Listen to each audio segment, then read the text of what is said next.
What's up, everybody? Justin here. I'm back with a new predictions video.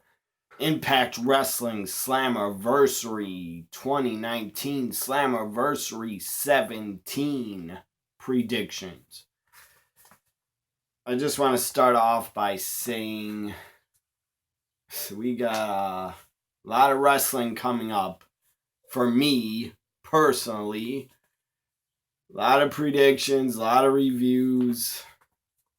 Next, or this coming Sunday, in 6 nights, 6 freaking nights away, I'm going to be doing a Slammiversary review. Right now, I'm doing a predictions. The next week after Slammiversary, I believe, is AEW's Fight for the Fallen, which I'll probably do predictions. I didn't do a predictions for Fighter Fest, but I'll probably do one for Fight for the Fallen. And then I'll be doing a review for Fight for the Fallen. And then the same day, the same time, I think, the same time. I know it's on the network. I don't know if it's the same time, but it's the same day. And I believe probably the same night, head-to-head, is Evolve. Evolve's 10th anniversary show. Matt Riddle's on it. Drew Gulak. I don't know who else. Maybe Cash is on. I'm not sure. But I'll be watching. I'll watch Fight for the Fallen over Evolve. So now, again, a lot of wrestling coming up. I gotta pace myself because I will get burnt out on wrestling if I watch too much. And I watch just about, I'm trying to think here. Every single day, just about, I watch wrestling. If it's not something new on the network or something old I never saw, if it's not that, I'm usually I put in an old DVD. I have a ton of wrestling DVDs still. And I usually pop in a wrestling DVD if I'm not watching something on the network or YouTube. So yeah. I mean, you got Ring of Honor on pay-per-view. AEW. Or AEW's not on pay-per-view yet, but still, I watched it on BR Live, on Bleacher Report Live, on their website. I believe that's where Fight for the Fallen is, and it's a free show. Also, All In. That's a pay-per-view in August. The same day as UK TakeOver, not Blackpool. Whatever it's called, the NXT UK TakeOver is the same day. I'll try to watch that live. And then I'll be watching All Out later. That's going to be like probably over 6 hours of wrestling. My point is, I can get burnt out on wrestling because there's so much to watch. I mean, ROH, I had to skip Best in the World. I had to skip the pay-per-view because I just wasn't in the mood to buy it and watch it. And that is probably due to that AEW was having Fyter Fest right after Best in the World. So I had to pick one because I watch a lot of wrestling as it is. I barely have a personal life. And I'm talking about getting a date and stuff. So anyways, I skipped Best in the World for AEW. And now that AEW's running pay-per-views and Ring of Honor still. I'm going to try to watch the next Ring of Honor pay-per-view. I think it's in September. I think. Or I'm not sure, but I'll find out. My point is watching WWE on pay-per-view, NXT takeovers, AEW, Ring of Honor on pay-per-view. I gotta skip some wrestling sometimes. I gotta skip it. Yes, I'm a hardcore wrestling fan. I try to make a lot of different videos, a variety, where I talk about WWE and do predictions on WWE pay-per-views. I do NXT predictions for takeovers. I do reactions to NXT sometimes and reactions to Raw and SmackDown sometimes when there's a big moment or really big match or big promo happening.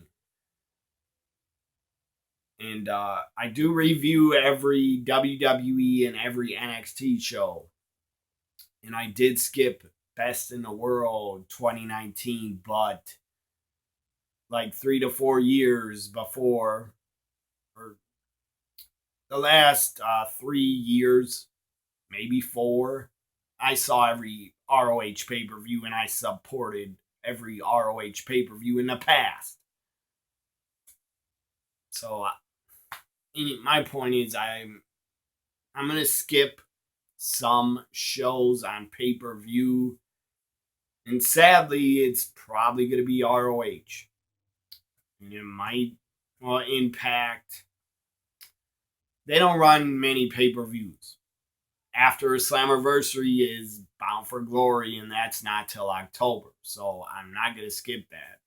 I'm not going to skip Slammiversary. Impact Wrestling Slammiversary 17. It's a miracle they're still around. They have a lot of, that is not a shot at Impact. I'm just saying it's a miracle they survived because Dixie almost put them underground, 6 feet under. I'm glad Anthem bought them. They need a better TV deal. Their channel they're on, Pursuit, is shit. DirecTV, I have DirecTV, and DirecTV dropped the Pursuit channel. I guess they dropped them.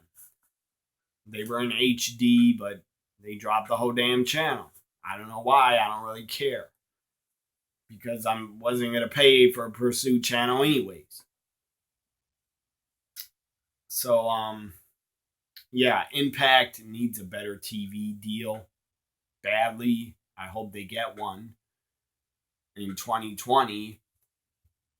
I know they're on Twitch, but I'm not going to sit and look at, I'm not going to sit there at my computer or phone and look at Twitch.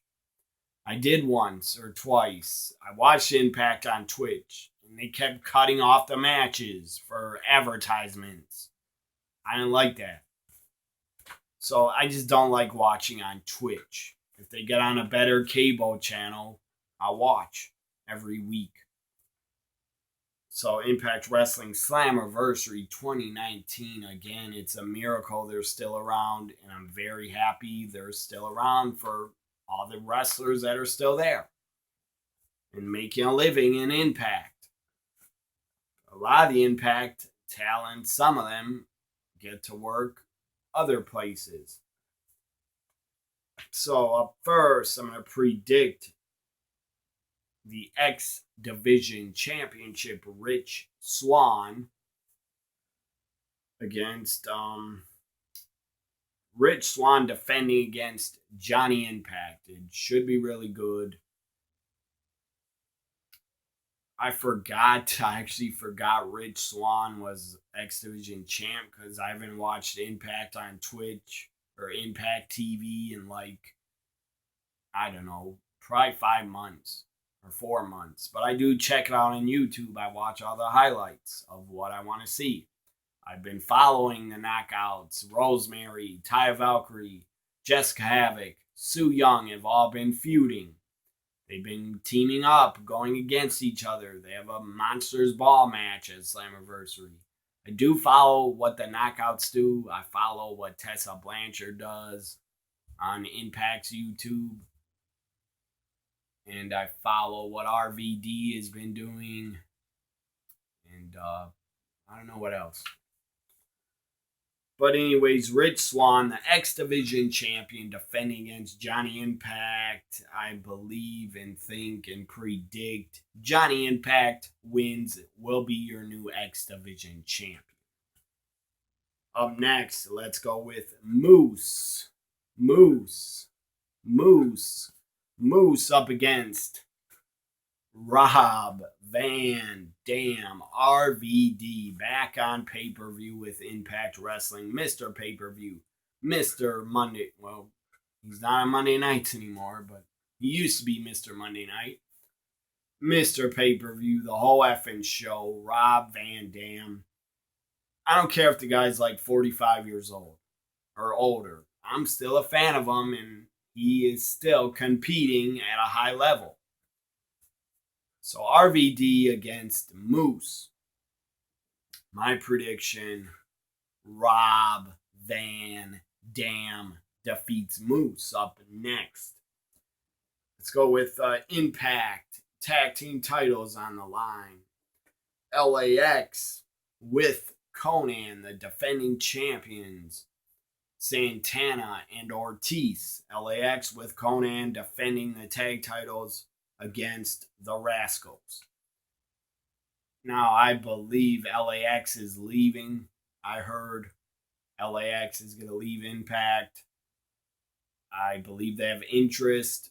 I heard from WWE and AEW. So good for LAX. They're a really good tag team. Really, really good. They're a damn good tag team. Those guys have busted their ass in Impact. They just are a great team of what I've seen of them in Impact. I've seen a lot of their matches on Impact pay-per-views, and they win balls to the wall. They laid it all out there. LAX defends against the Rascals.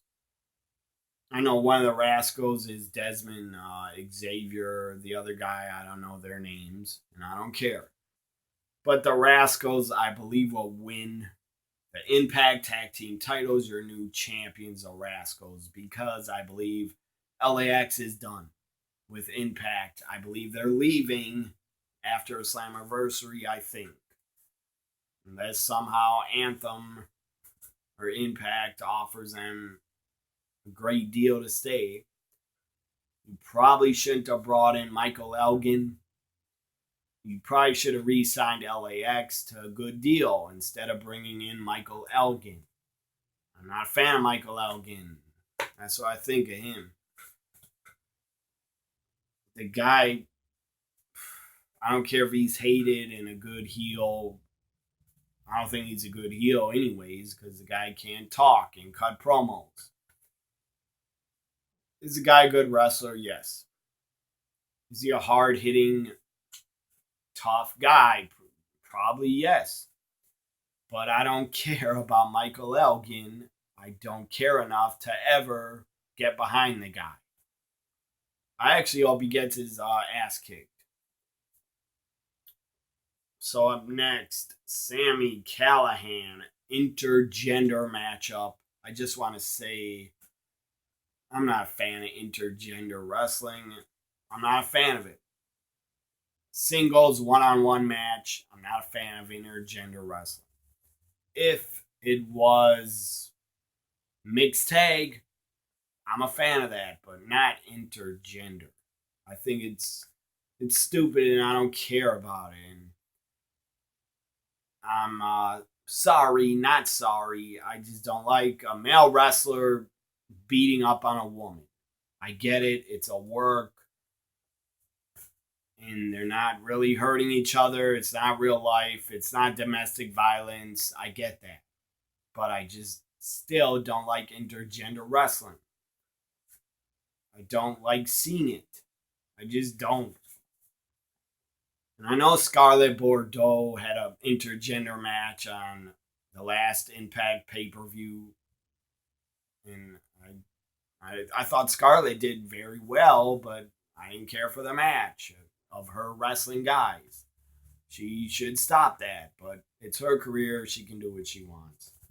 And Scarlett has got released by Impact. I think she asked for it, and they released her.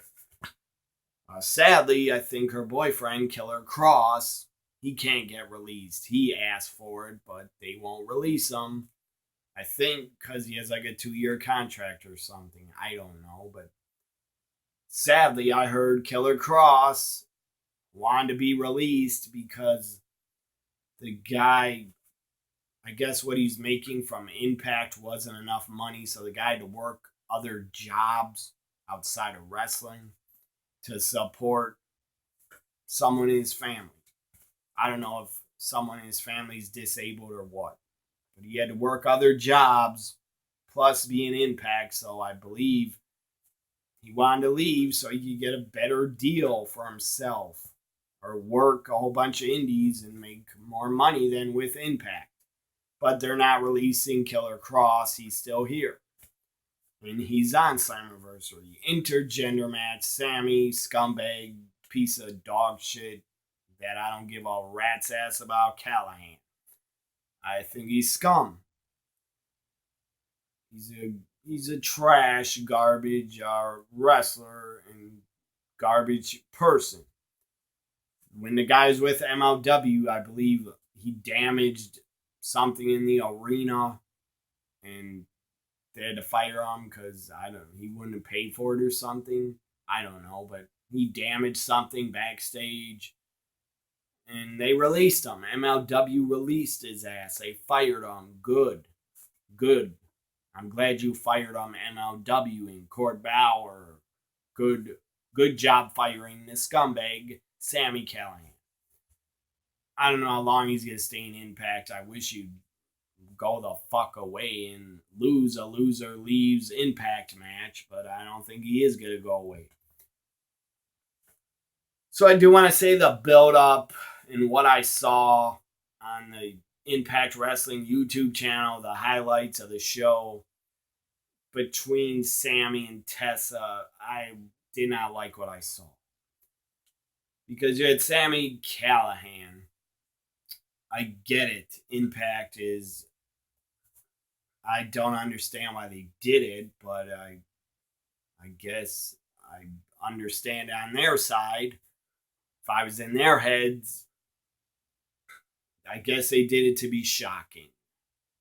Or that they're a mature product. I don't know why they did it. But in my opinion, what I saw was going too far. And it was stupid and not needed, shouldn't have happened.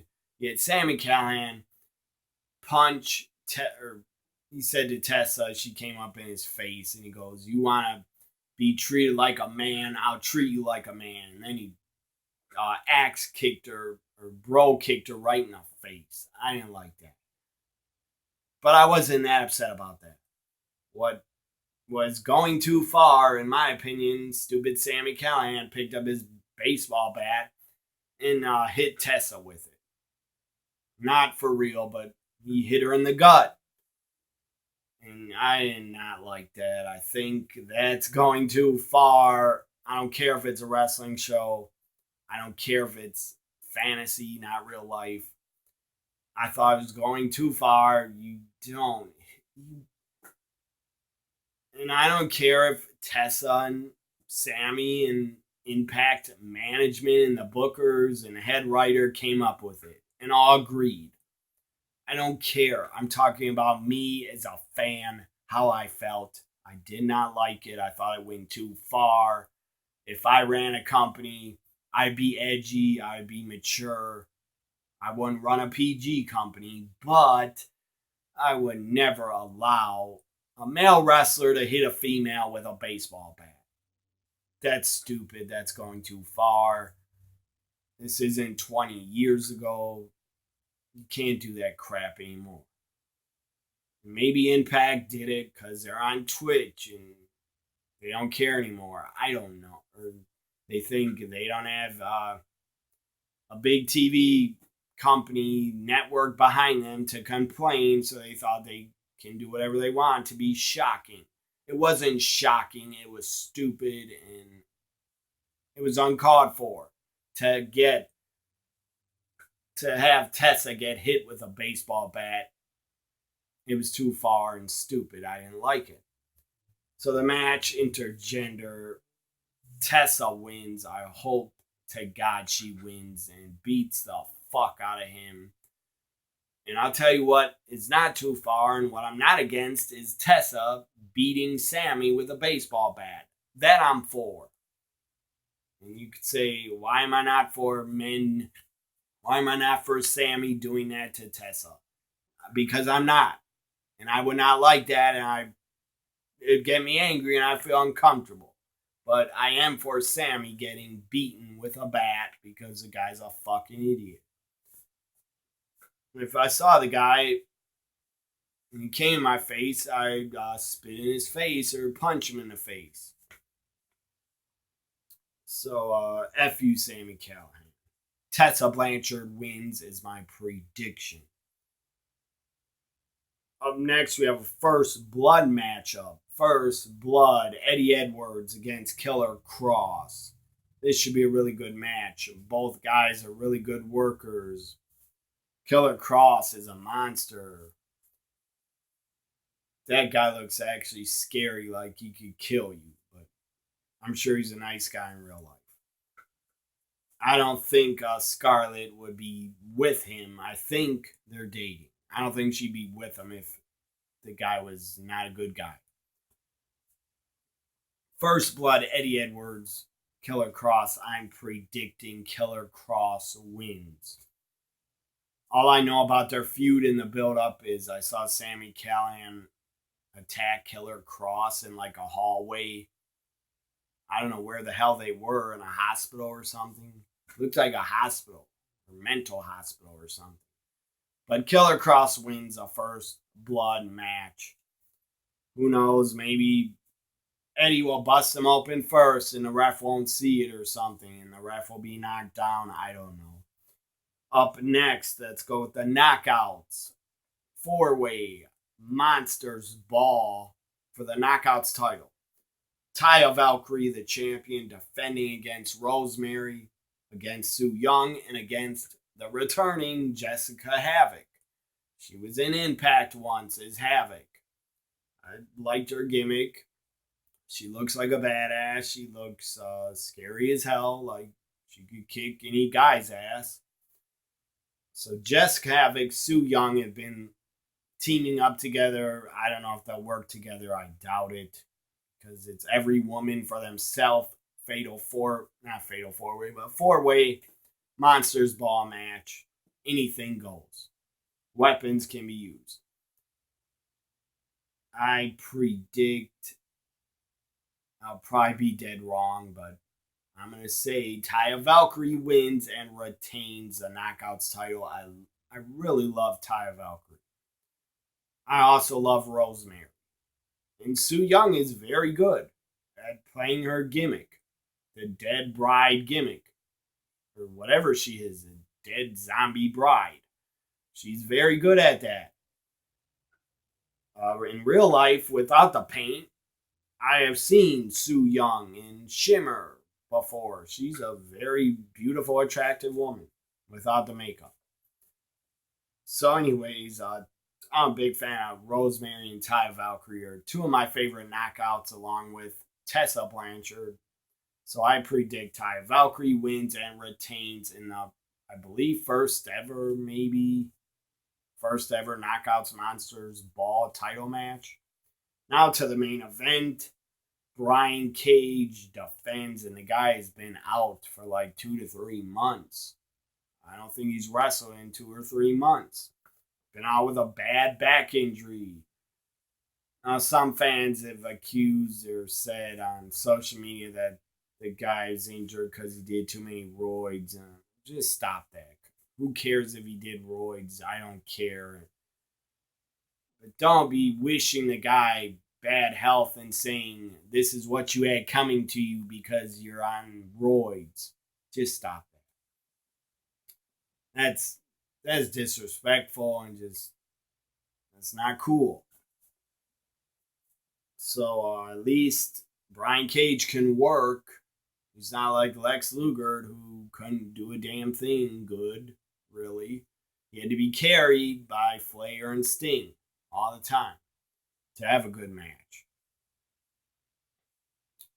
So, Impact World title, Brian Cage defends against Michael Elgin. My prediction, Brian Cage, the Machine, I hope he wins and retains. I do not want to see Michael Elgin as the Impact World Champion. I do not want to see that at all. If he becomes World Champion, that'll be bad for Impact because that'll make me really not want to watch at all. Not saying I watch every week, but I do watch the highlights, and the videos I click on are never of Michael Elgin because I don't care about the guy. Hope you enjoyed my Impact Wrestling Slammiversary 17. That is crazy. 17 years TNA Impact Wrestling has been around. Here's to 17 more, I guess. Hopefully they can make it. Hope you enjoy my review for Slammiversary 2019. I'll be live tweeting it on Sunday, July 7th. And I'll be doing a review after Slammiversary. Bye for now.